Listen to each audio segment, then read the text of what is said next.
Yo, what's going on, everybody? It is 3 p.m. here in New Vienna, Iowa. That means it's time for another live stream. Today is Saturday, December 26th, the day after Christmas in 2020. Hopefully, you guys are all doing well. I had a fantastic Christmas with family. Hopefully, you guys did too if you guys celebrate.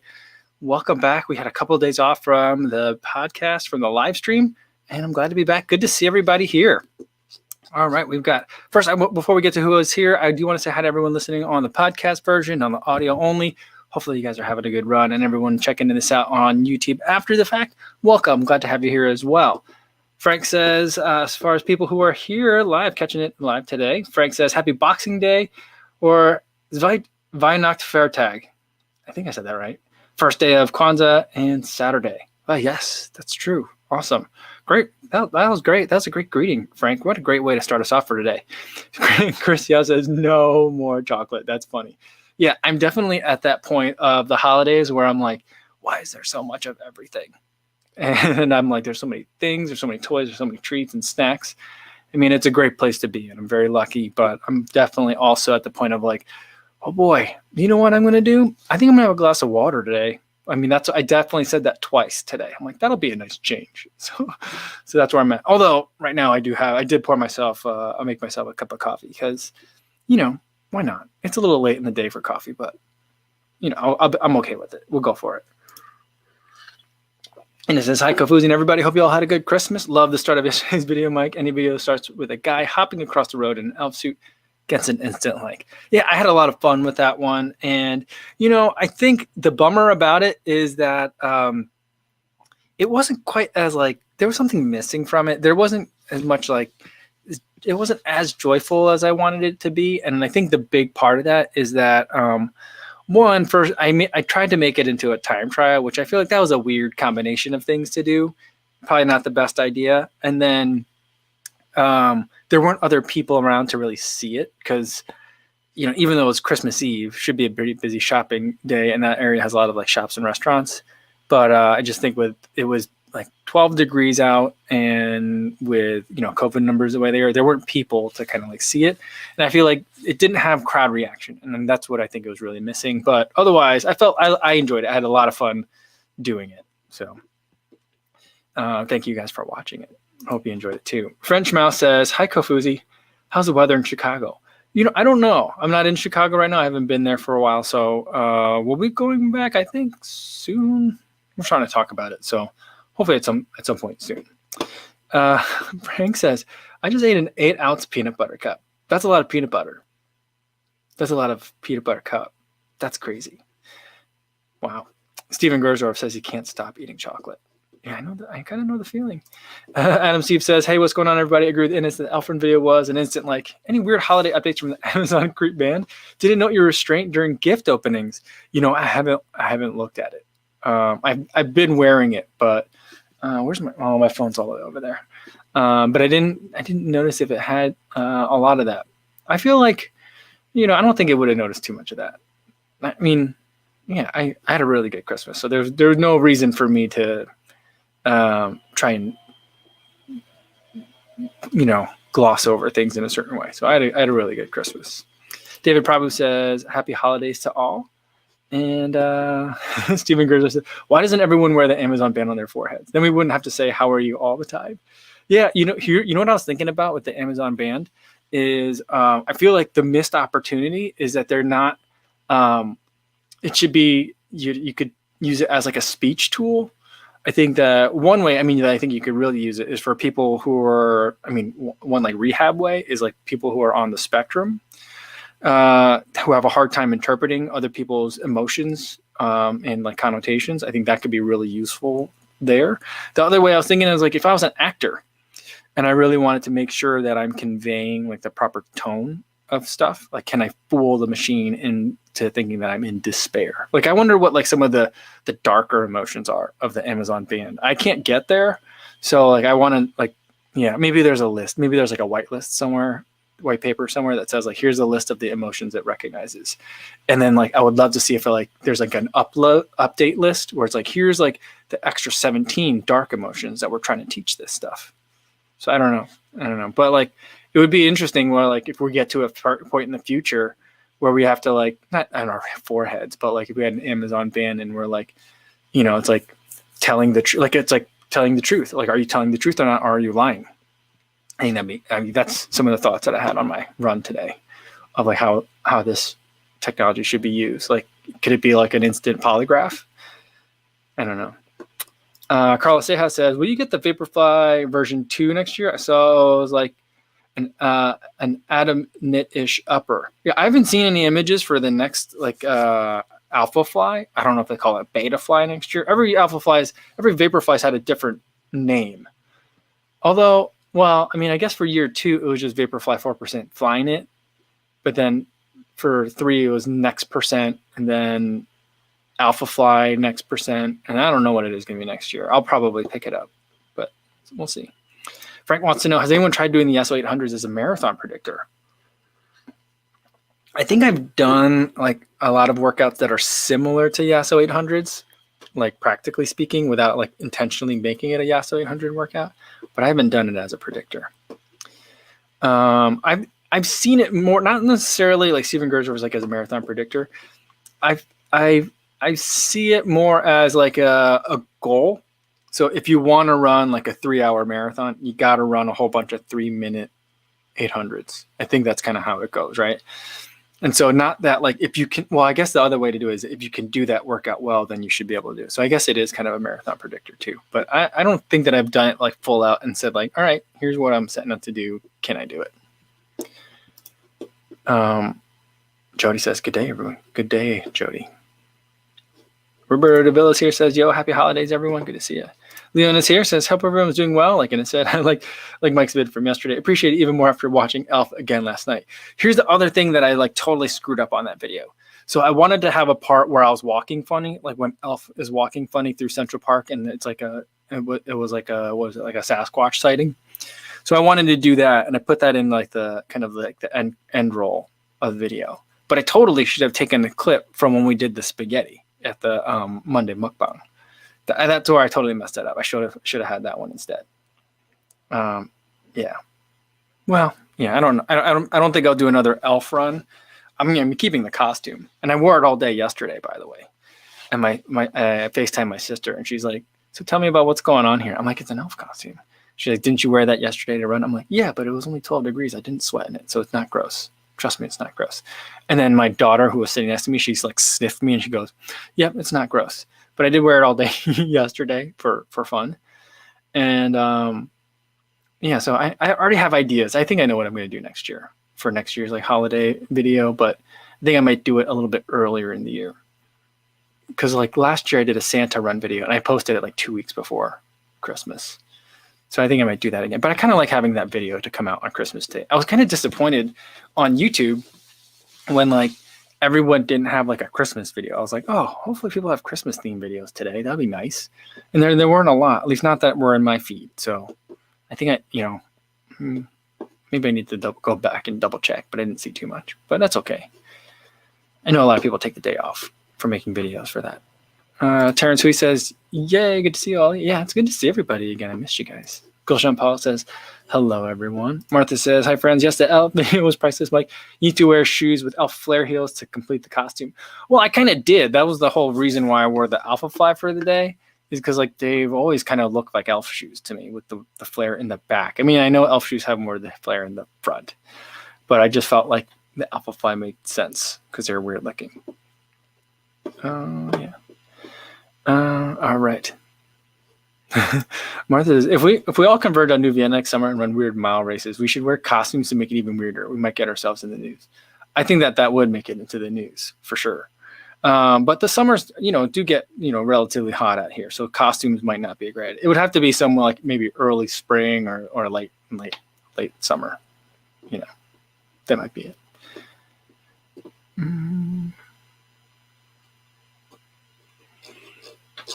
All right. Stevie76 says COVID negative. That's good news. Not feeling sick, but got tested as a precaution after running the Mississippi Gulf Coast Marathon. PCR nasal swab was relatively painless as it didn't go up your brain. Okay. I was thinking about getting just a PCR test just to get one. Both my wife and I travel quite a bit last year before like everything, we knew what was really going on. And both of us were both very sick at the beginning of last year, or I guess this year. I guess last year. I could say it last year. Like January and February, So, I don't know. Because they could say, if they could tell you if you've had it. I mean, I don't think I've had it, but it was something that we thought about doing.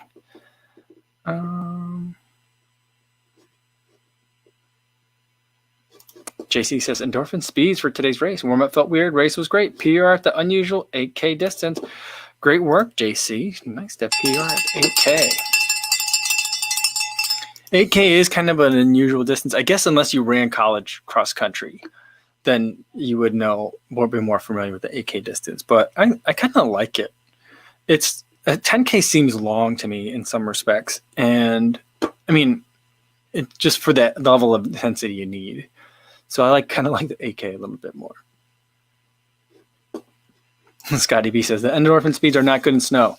However, a nice pace at the subsequent grocery store trip. There you go. I've been saying all year it's a versatile shoe.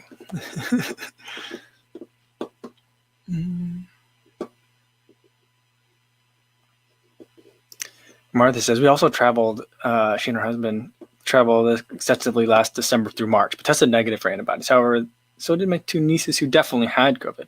Oh, antibody tests aren't indicative, especially this long after. Yeah, that's the other thing I was thinking. I'm like, well, if I've already lost immunity to it, it wouldn't tell me if I had it. But it is something that I was kind of like, well, because we were both really sick. But, I mean, it doesn't mean that was it. All right. Tyler Jensen says, would you recommend a Hero 8 or a 360 cam for someone starting out filming? Channel inspired me to pick one up this year.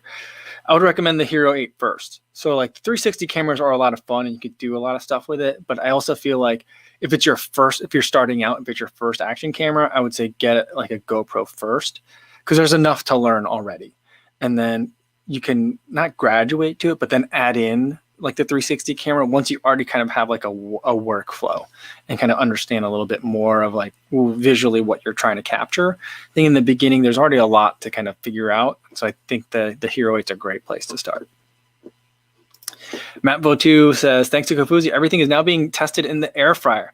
Oh boy, let me tell you what.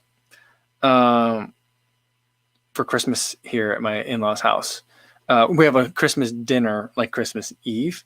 And then for dinner on Christmas Day, everyone's kind of like, snacking on cookies, and usually everyone's here. We like are opening presents in multiple rounds just because there's 11 grandchildren and all, like, so there's like 21 or 22 of us total.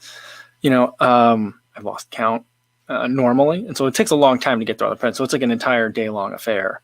And so my mother-in-law usually makes like snacks, like basically freezer to oven kind of snacks. And, putting them in the air fryer didn't quite work for that because she was making so much. But the leftovers today of all that stuff in the air fryer were really, really nice. So I had some breaded mushrooms, wontons, like crab rangoon kind of wontons, pizza rolls, mozzarella sticks, and jalapeno poppers. That was my lunch today. It was really nice. I mean, not good for me, but nice. I really enjoyed it. So it was really, really pleasant.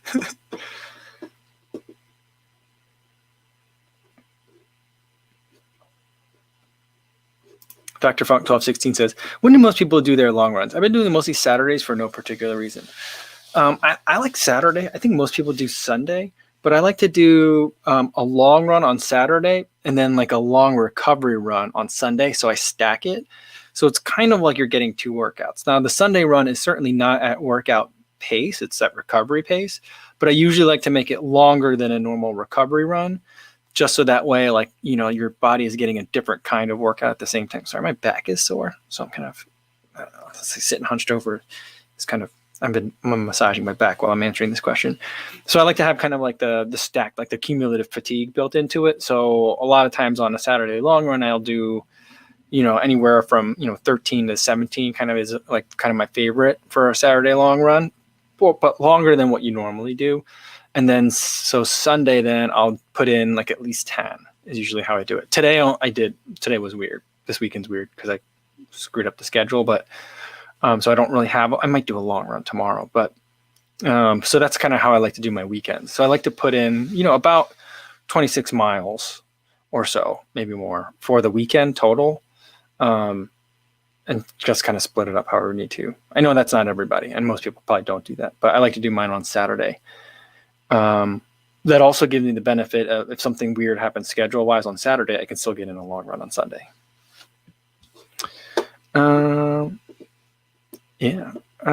Scotty B says, heard Believe in the Run is sending you Craft CTM for review. Yeah, they are. I should be getting it soon. I mean, I'm assuming with Christmas packages and stuff, it's going to take a while to get to me. But hopefully I'll be getting it soon. And Scotty says, I heard it's an ultra endurance shoe. Craft may be making another race shoe. Those are all things that I've heard too. I'm not sorry. There's something over here. I'm distracted today.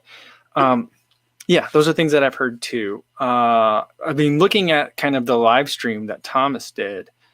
It looked, he was like, there was a lot of tread on the outsole. So maybe it's more of an all-terrain type of carbon plated shoe. So I'm going to take it out on the Heritage Trail. Now that isn't exactly a trail. It's basically just like a buffed out dirt road. But I don't know what the status of the snow removal is going to be there. And I think most of the snow around here is melted, but it might be muddy. It might be icy. I don't know what I'm really going to get out there. So when I get it, I'll take it out there, take it out for a long run, see how it does. And I did hear that Craft may be making another shoe. It wasn't from Thomas. I think it's someone in the chat on Thomas's live stream was saying that there's supposed to be a lighter one with less rubber, just less everything that they're going to make for racing. So, 2021 could be a year for Craft. I already really enjoy them from their apparel perspective, but if they're going to start making race shoes, it's interesting. Yeah, Martha says, go back to the immunity. If they can ever test reliably and easily for T-cell memory, that means more with immunity from having had COVID. Yeah, but the other thing, though, about that, and you mentioned it already, Martha, is that, like, if your immunity doesn't last very long, or not but if a person's memory doesn't, immunity doesn't last a long time, some people say it's 2 months, some people say could be years, then I'm not as interested in, having that kind of test. But, having diagnostics is always a good thing, I think. And not saying that more is always better, but I feel like there aren't very many right now, and I would be happier with more. Ben Y says, where'd it go? Oh, just moved. Where'd it go? Sorry about that. Where's that Ben Y comment? Oh man, I'm really far behind. Sorry guys. Ben Y says, I want the endorphin speeds for spring 21, but worried they'll just stay at retail price due to demand. Yeah, I don't know that they're gonna get that much. They're already $160, which I think is a really fair price. It's an amazing price for what you're getting out of the shoe. But I don't know that they'll go on discount unless there's a new one that's gonna come out, and I haven't heard much of anything in terms of new ones. Like normally we would get a lot of that information in November because everyone would go to the running event. No, is that what it's called? Yeah, the running event, TRE. That's a big convention. And I was, hoping that I was going to be able to go this year. I'd marked it out on my calendar, but, can't exactly have a big convention. And last year we saw a lot of, leaks, that they, the different companies certainly had to have allowed. But that's when I got my first view of the Nova Blast, of the Endorphin series. That was the big hit of the running event, because that's when I first learned about it. So we didn't get that this year. So there was no major event where I was like, oh, okay, now we're getting a sneak peek at everything. I got a sneak peek at I didn't go. I watched everyone else's videos. But we got to see everything that was coming from Reebok, not everything that was coming from Hoka, but we saw a lot of the stuff that was coming from Hoka. So yeah, I don't know what's coming with next year, but that would be the time. If the new ones are coming soon, they might clear out whatever inventory they have left with some discounts. But I don't know. I wouldn't count on it. Is my kind of answer. If it was an Adidas shoe, then I would say, yeah, it's going to go on sale if there's any left over. But since it's a Saucony shoe, I don't know. Gumby Chronicle says, I love the idea of running a virtual Ekiden. Well done, Mike. I've been watching 2019 and 2020 Ekiden races in Japan on YouTube, and the drama is addicting and a remedy to the lockdown. Well, I'm going to have to do some searches for that, because I have not watched a Japanese Ekiden on YouTube before. That's interesting. I saw a picture. Was it an Instagram photo of Otaku? Shuru Otaku? Is that how you say his name? I think on Instagram, and then I think on YouTube. Then I also saw a video that was in Japanese with him on like the thumbnail. I didn't get a chance to watch it, but I don't know why that's popping up. Maybe because it's Ekiden time. So yeah, I'm gonna have to see if I can find something like that online. That'd be kind of cool. Carrie Smith says, Mike, got the hat today. Thanks. Oh, awesome. Sorry it took so long. I mean, I feel like I got it out pretty quick. For me, relatively speaking, I feel like I did get it out fast. But I'm glad that you have it now, and awesome. That's cool. Oh, they got the hat right there. The polar hat. Awesome. Very cool. Looks good on you. Ben Brown says, it's good day from Sydney. It's a cool, cloudy morning. Awesome.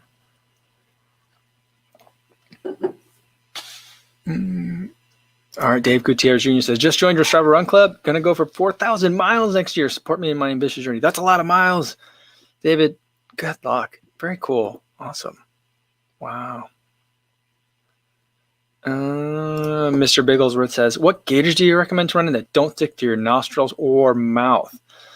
I like buff ones are my favorite. They generally work the best. But like they all kind of like, depending on like the temperature that you're running in, like they're eventually going to collect moisture and condensation from because you're breathing in it while you're running. So like, if you're looking for like an invisible experience, I don't think neck gaiters are really going to do it for you. But as far as those go, buff ones are usually the best. I have a couple of ones that are just no name ones. One that I got from I won an Instagram, not contest, but like it's from the Park District in Chicago, and they were like, tag us in your photos using the park, and we'll send you like a bunch of prizes. And I won a gaiter or neck gaiter, or I guess I won't call it a buff, but a neck gaiter / face covering from them. I actually really like that one. It's a little bit thicker, so I like it for colder weather. But yeah, so that like buff brand is where I would look first though. I tend to stay away from the merino ones because those get really wet for me. I don't know. I'm just such a mouth breather, I guess. But they get really wet. And then the ones that are like shimmery or shiny that seem like more of like a tech material, those tend to get, those don't ever stay on my face all that well. I'm currently wearing my neck gaiter. It's double layered, so it's nice and warm, but it's stretchy, but it's not stretchy enough. Sometimes I have a hard time keeping it up over my face, like when I need to. But otherwise, I do like this one a lot because it's very, very warm because it's double layered. So those are some that I would look at. I initially thought that this question was going to be about like foot gaiters, and I've never worn foot gaiters before.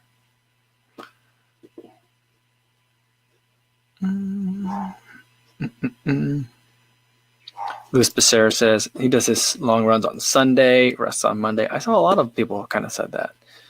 That's good. I like to start my Monday though with like a little, but I still do because I do like a longer run on Sunday still. Not a long run, but longer than a recovery run on Sunday. I still do kind of make my Monday a recovery run. But I also, I like the idea of having like a nice solid run on Monday to start off the week right. Set like a good tone. High Performance Bodyworks, like he visits the Church of the Sunday Long Run. Runner Dre also for Sunday Long Run. Yeah, cool. Gumby Chronicle says, being retired, I like to do my long run during the week, usually Friday, less crowds. Then the weekends are an easy day and a cross day, like climbing or strength training. Oh, that's nice. I've been trying to sneak in another long run in during the week myself. Not a super long run, but like 13 miles, I feel like is time-wise is a bigger commitment for me to get. And so like if I can get in a half marathon during the week, I feel really good about it. I don't always get it in, but I like to be able to do that. Like if I can get in on a Wednesday, I feel really good about it. And Jody says, Saturday long run allows you to get back-to-back long runs, especially when training for ultras. Yeah, that's a good point. And Carl J says, how would you fit in a midweek long run? Or is that more for advanced runners? I like to do it on I do it on a workout day. So I make my workout day and combine it with the long run. So that way I am out there, the time commitment isn't as big. And if I'm doing workouts, then I can kind of slide the workout inside the longer run. And that makes it more manageable. Because like if I do my regular long run, like my regular runs are anywhere between 5 and 10 miles, like during the week. And I kind of, for planning purposes, I usually estimate, 9 to 10 minute miles. So like, for the 5.5 miles, it's like a little bit under the hour. I'm usually a little bit faster than that, but I'm always running a little bit late in the mornings. So, so I like to have a little bit more of a buffer there. And then, so if I do a 10-mile run though, that takes me, like about an hour and 40 something minutes. If I can make it so that my workout puts my half marathon time at under 2 hours, then I feel like, it's only 20 more minutes, but I've gotten in a big chunk more running, like up to 30% more. So like, I feel I like to do it that way. So that's how I've kind of fit it in.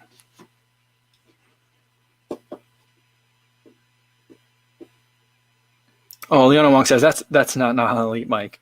Running a marathon on Saturday and a half marathon on Sunday, unless I heard right. No.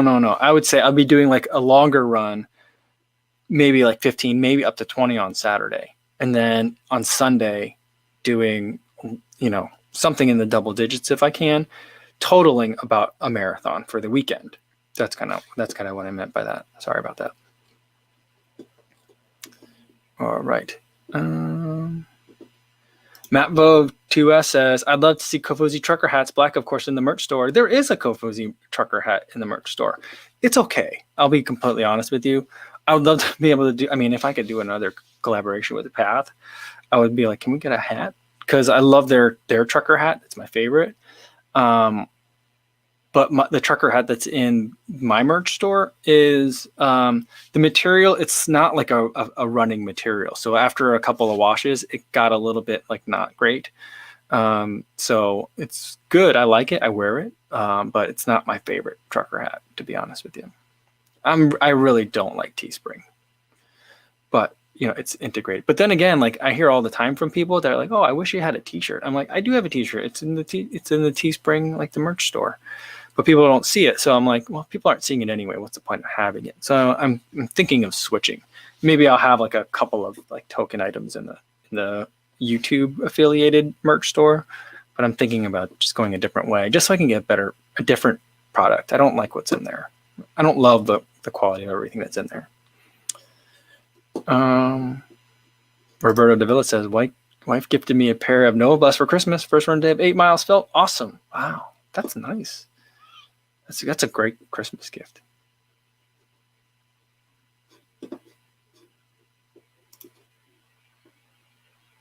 Jody says the Gold Coast Marathon in Australia is running the half marathon on Saturday and a marathon on Sunday in July. Think I might try the double next year. That's pretty cool. I like that they break it up, because a lot of events would probably just do both of them the same day.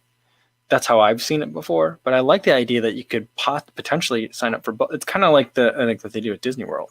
They do a different event every day for like 3 or 4 days on a weekend, on a long weekend. So that's interesting. What I was thinking about though is this is kind of like that, but I was thinking about like, what do we do with like how can we change racing, given that like this is a weird year and races are all different? But like I kind of have really been enjoying, from a spectator's point of view, like these shorter lap courses, where like the London Marathon. And yeah, it's great to see like them running through the entire city of London, but like from like this perspective of like a viewer, like I would love to be able to attend an event like that in a looped course and see the pros multiple times. And I was thinking about Atlanta, how that worked out really well. And that was a fun weekend too, because Saturday was the marathon trials and then Sunday was the Atlanta Marathon. So like you could watch the elites the day before and then compete in one yourself the next day if you wanted to. I didn't run the Atlanta Marathon, but I was like, that's a cool idea. I know people love the idea of like, you know, marathons are one of the few events where like you get to go on the same course as the professionals. Like you don't get to go play on like the professional tennis courts. You don't, I guess people can play on the same golf courses as professionals, but like, you know, it's unique in that way. But I just think that like, you know, the vibe from the Atlanta Olympic trials was fantastic. Now, I don't know what that would look like if you had like a regular like marathon and you had, you know, maybe like 10 times the amount of people all trying to shift and see where the pros are at once. I don't know what that would look like, but I just think that maybe that's something to consider. Because like I thought the marathon project was great and I would have loved to have been on that course and just like jumping like from corner to corner, trying to catch up and get footage of the different runners and seeing the race that way. I don't know. I mean, I think it's an interesting idea. I think it's worth considering. I know that it changes things and it makes things logistically much more difficult. It becomes a 2-day event, not a 1-day event. And there's all sorts of reasons why it's a terrible idea. But from a spectator point of view, I just think that it's interesting. Like the spectators, like the public can still have like their regular full run around the city thing. But I think make the pros run laps, I guess, is what I'm saying. I don't know if that's a good idea or not, but I think it's interesting. Jody says the big issue with loop courses is that the pro runners get caught up behind slower runners, which is really everyone else. Yeah, I mean, that's why I would think that it would have to be just you segregate the pros completely. That's my thing. And give them a different day even. You know, so that way people can travel to the event, watch it Saturday, and then go like get their bibs, you know, at the expo hall afterwards, and then race Sunday. You know, that's kind of like what I'm thinking. I guess like logistically, that's probably just too hard to do, but I don't know. Gonzalo Espinoza says, hey man, by any chance, how many miles would you put on a shoe if you will race in marathon and weeks back? It depends on the shoe, right? So if I'm going to race in something like the Boston 9 or the Endorphin Speed, a shoe that I can train and race in, the number would probably be much higher. I'd be very comfortable even up to 200 miles in either of those shoes, I think, and still stepping up to a race in those. But for something that's not meant to be used as a training shoe and something that's like pure performance oriented, I probably like if I had for a pair of Vaporfly or a Vaporfly Next Percent, I'd be happy. I'd be very, very confident towing up to the line with 125 miles on the shoe. After that, I probably would relegate it to training only. But at 125 miles, you know, I'd be very comfortable. But you know, in terms of how many weeks back, you know, you can use it as much as you need to, as far as your training goes too. Given that I'd be comfortable with 125 miles. But I mean, in case the question is about like, you know, how much time should you give it to break in? I mean, I've run with Vaporflies right out of the box before, pretty much. So I think I did like a 3-mile shakeout, and then you're good to go. Scotty B says they do something similar for the TC Marathon weekend, Ultra Looney Challenge, Marathon, 10K, and 5K. Oh, I like that. Yeah, I think that we should borrow. I think that's one thing that I think more events could borrow from the way Disney does runs. But, you know, again, I understand the logistical difficulty of like coordinating off a city for a weekend versus a day. Although realistically, like, you know, you're coordinating off the city for more than a day anyway.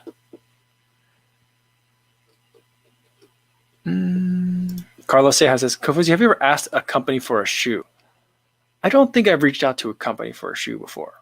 I've reached out to like different things that I see on Instagram to be like, hey, do you want to send me one for a review? I'll send it back when I'm done if that's what you want.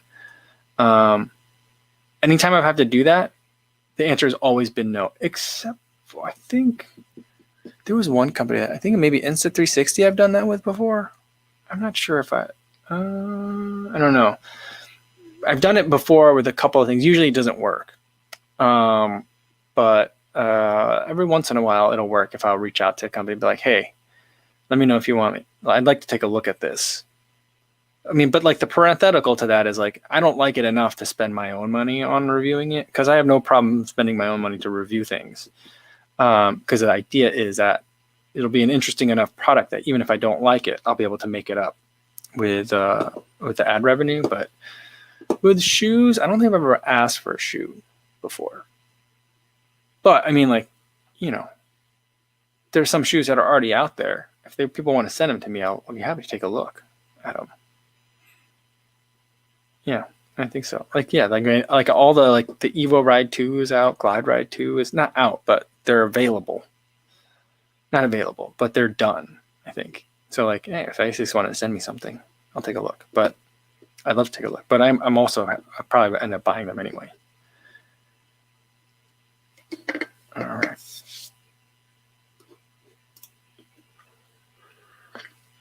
Roberto says, passed a young lady wearing some Cliftons on the trail a couple of weeks ago and pointed at her shoes and gave her a thumbs up. She just looked at me weird. Yeah. Why do you think that is, Roberto? Do you think that was a gender issue? Or do you think that was like, she just doesn't realize that she's picked a good shoe? And she was just like, what's wrong with my feet? Maybe she thought you were teasing her or something. I don't know. It's a weird thing. But I mean, I guess how did you say it? That'd be part of it too. I'm just kidding. But I could see how someone wouldn't really like it. But I mean, I don't have a problem with that. Yeah, of course. Says, after everything that happened in 2020, is anybody daring a 2021 goal list? Yeah, I don't even know. I mean, I guess the Olympians are, right? People that are trying to get into the Olympics.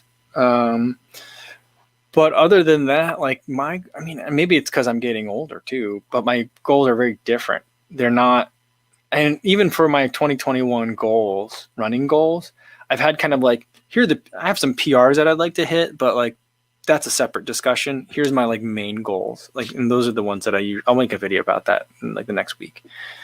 But I do have some. I haven't really thought about them too much yet, but they're all going to be here's stuff that I'd like to work on for the most part from June, hopefully maybe May to 2021 and on, So I don't really know what to do with the first half of 2021.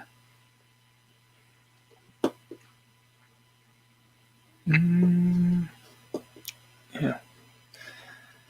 Ben Browning is hoping to go to the Gold Coast Marathon. That'd be cool. It does sound like fun that there's you could do both of them. I was running with Daddy Did You Win? I don't know if you guys follow him on Instagram. We met up at, I think it might have been the Shamrock Shuffle a couple of years ago. I just happened to stand next to him. I'm like, hey, your Daddy Did You Win? He's like, yeah. And so we chatted for a little bit. He was telling me that there's an event that involves 2 marathons over a weekend. And I don't know how they're related, but he's like, you got a special award if you do both of them. And he's like, the hard part is they're a couple 100 miles apart. So you guys just, after you run one marathon, you sit in the car for a lot. So I'm like, that's a weird endurance challenge. But he's like, yeah, it's pretty fun. The second marathon wasn't that fast, but I enjoyed it. I had a good time. But I do like the idea of multi-day kind of races and doing them all. I don't know why that appeals to me all of a sudden.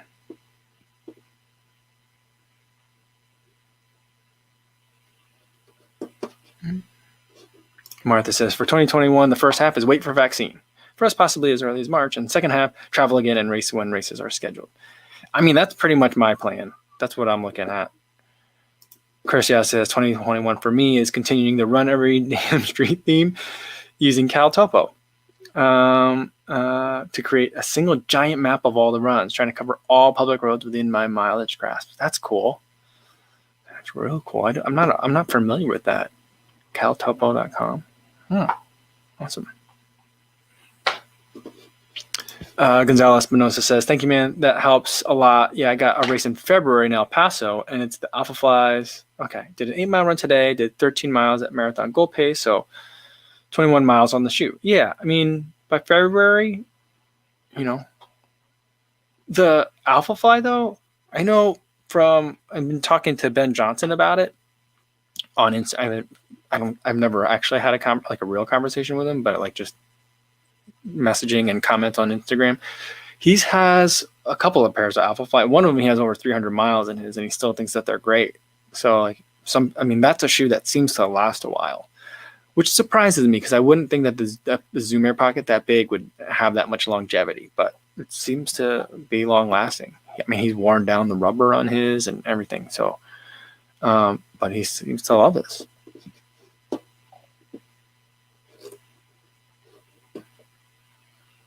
Jody says he's doing a similar thing as Chris, running every street in his electorate in 2021.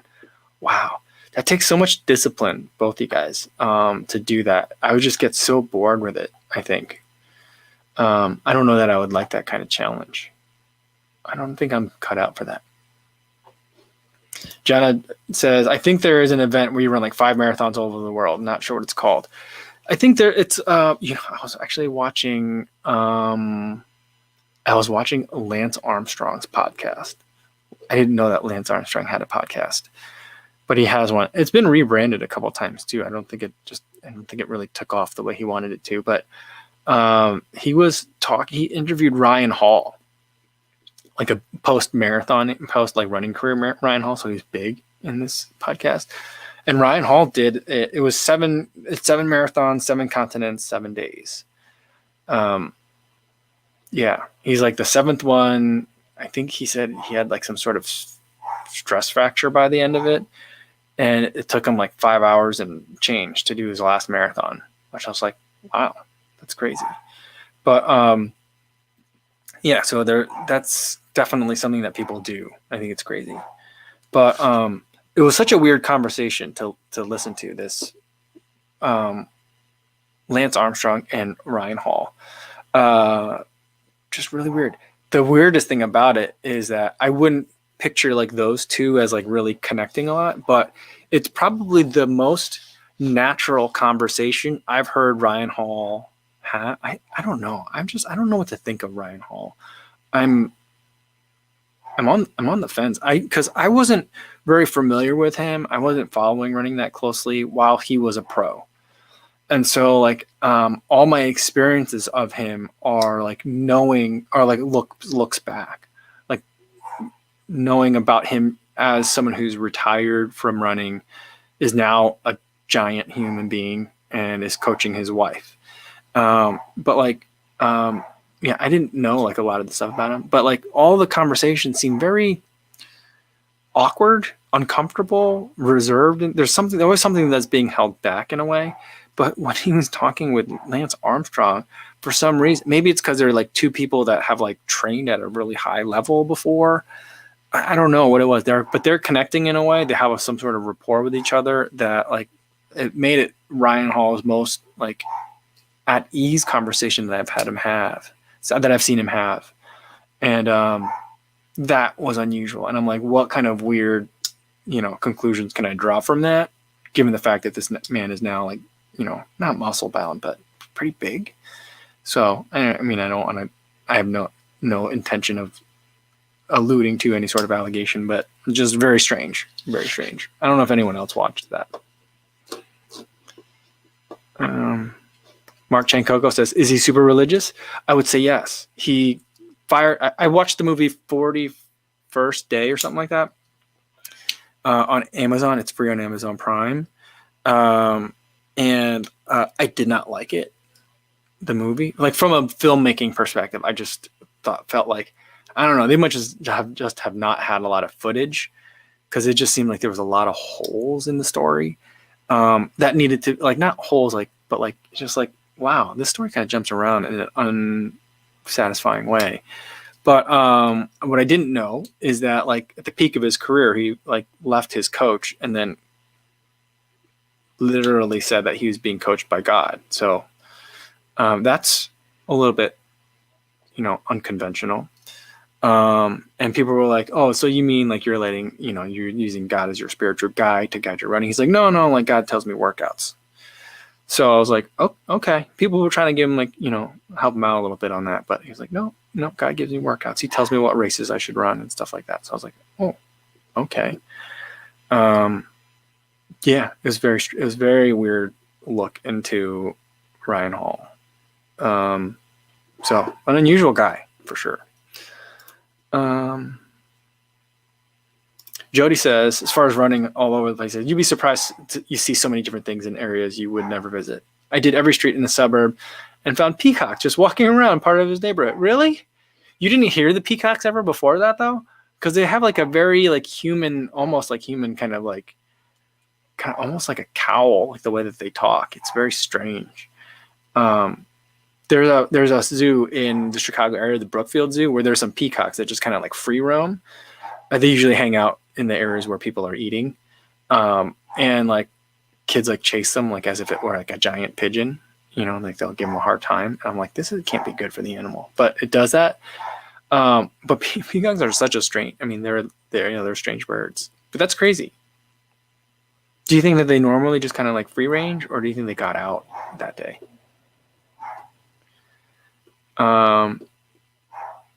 Yeah, Frank says the Antarctica Marathon. Yeah, I think the way that they do it is you go to Antarctica. Like the way Ryan Hall was describing it was you kind of all meet in like South Africa, and then you go to Antarctica in the summertime for Antarctica. So it's not like you're going and doing like a run through like a kind of an Arctic blizzard.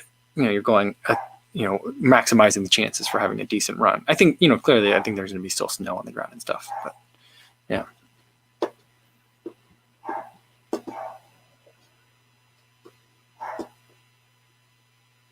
Yeah, Corman said Lance Armstrong started as a triathlon guy before, and he's a pretty fast runner. Yeah, I mean, he's run under a 3-hour marathon before, and what's strange is that Lance Armstrong, for what I don't know why he's popping up, and like kind of like the things that I'm watching, but like out of nowhere, it seems like everything is turning up Lance Armstrong for me. But I did read the book, Win at All Cost, or Winning at All Cost. I don't remember the exact name of the title. They spent quite a bit of time talking about Lance Armstrong in that book. And then like he showed up in like this podcast as well.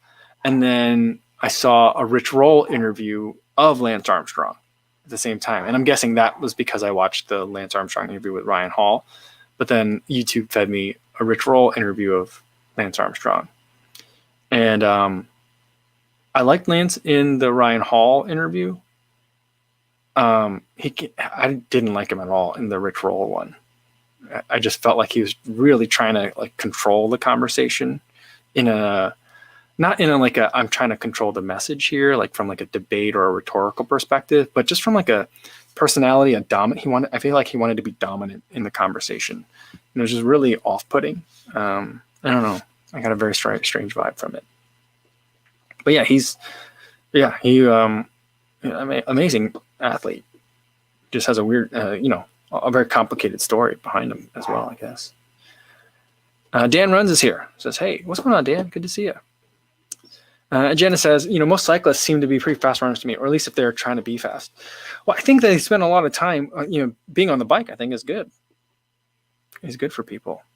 And it helps with the running, I think. Frank says, I was actually in a duathlon with Lance at some point in the early 90s. Wow, crazy. Yeah, he was mentioning, I don't know if it was mentioned, I think he was mentioning in the Rich Roll interview that he's been entering some just like unsanctioned because of his bands, but like unsanctioned mountain biking races and stuff. And so I guess that's where he's been lately. He's been doing a lot of that. I don't know how old that interview was. It might have been over a year ago at this point, so I don't know. Gumby Chronicle says, the Armstrong has a good podcast. He become a good interviewer. Still does charity work and races. Yeah, mountain bikes. There we go. Yeah. So, yeah. I mean, I think sometimes I just feel like there's still like a very like an angry energy to him sometimes. That came out in the Rich Roll interview. But in the Ryan Hall one, it was like, oh, he's getting a lot of great content out of Ryan Hall. Ryan Hall is like opening up to him. And I was like, this is great. So I don't know. I'll probably try a couple more and just check them out. Martha says, Meb is great. He's a real mensch. Yeah, I think he's like one of the few people that it's like have been to the top, and then there isn't like a disappointing like story to it later. I feel like there's a lot of, what do they always say? Like in the media, they love to build up heroes and they love to take them down even more, kind of thing. But doesn't seem to be like that with Meb. So I would. For a lot of earlier this year, Meb and I had the same travel schedule. Everywhere I went, I saw Meb. Kofuzi was there. I never actually met him or talked to him, but I was in all the same places with him. I think the closest we got was maybe like 10, 15 feet away from each other. He was signing autographs after the Atlanta Trials Marathon. But like we were in the same cities for like 4 out of like 8 weekends at some point. I was like, this is strange. Dr. Funk 1216 says, Meb seems like a good guy. It seems like he makes an appearance at almost every marathon in the country. Yeah, he goes everywhere. Part of that, I assume, is appearance fee. Part of it, I'm assuming he's also trying to like generate money for his charity and stuff like that. So like, I think there's a lot that he's doing. He's also sponsored still by some of the brands. So I think that's part of what he does. I would really like to run he owns like a race. Is it the Carlsbad 5000? He owns a race in Southern California. And I'd like to do that one just because, it's cool. It's like Meb does this race. Carlos says, Kofuzi, how does the carbon plate feel in the carbon rocket? In the carbon rocket, I love that carbon fiber plate. It feels like it's a raw power. I definitely feel a lot of it. There's not as much compared to other carbon plated racers. There's not a lot of like foam to it. So I feel like when you're running on it, you're feeling that carbon plate in a good way. Because there isn't a lot of foam to it, I can't run in it. I tried to run a marathon in it. I didn't do great.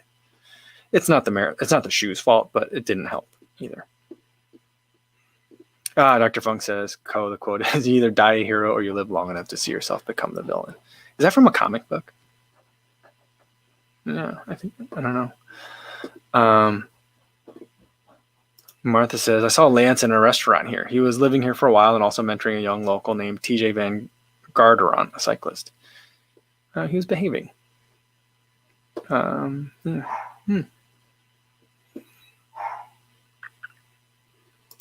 Jeff says, I believe Lance even wanted to crew or pay someone in an ultra trail race, and he wasn't allowed to because of his history. Oh, that's interesting.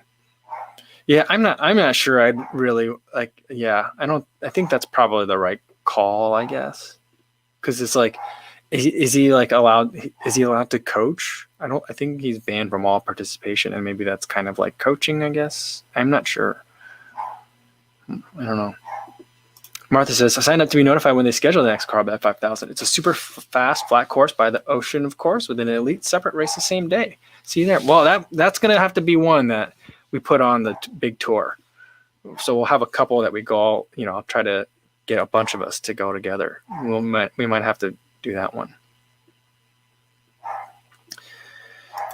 Chris Yass says, Armstrong's anger originates from the conflict of who he really is and who he wants the world to think he is. That inner struggle never ends well. I mean, I think that's a very succinct way of putting it. That's kind of my take on it as well.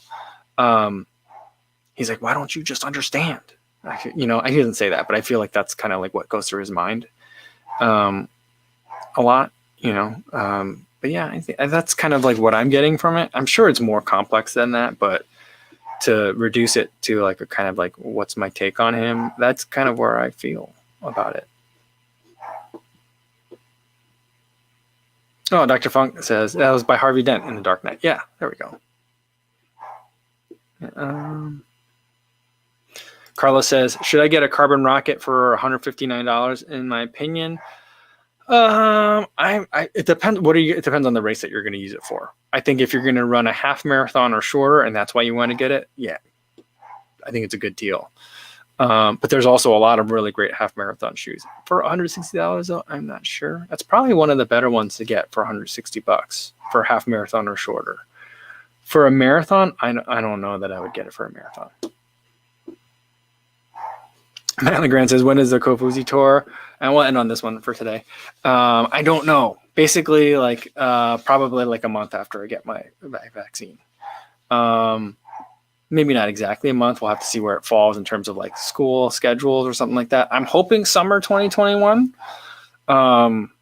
where like, you know, we will probably spend, my family will probably spend a lot of time back here with my in-laws in a normal summer. So hopefully we can have a normal summer this year.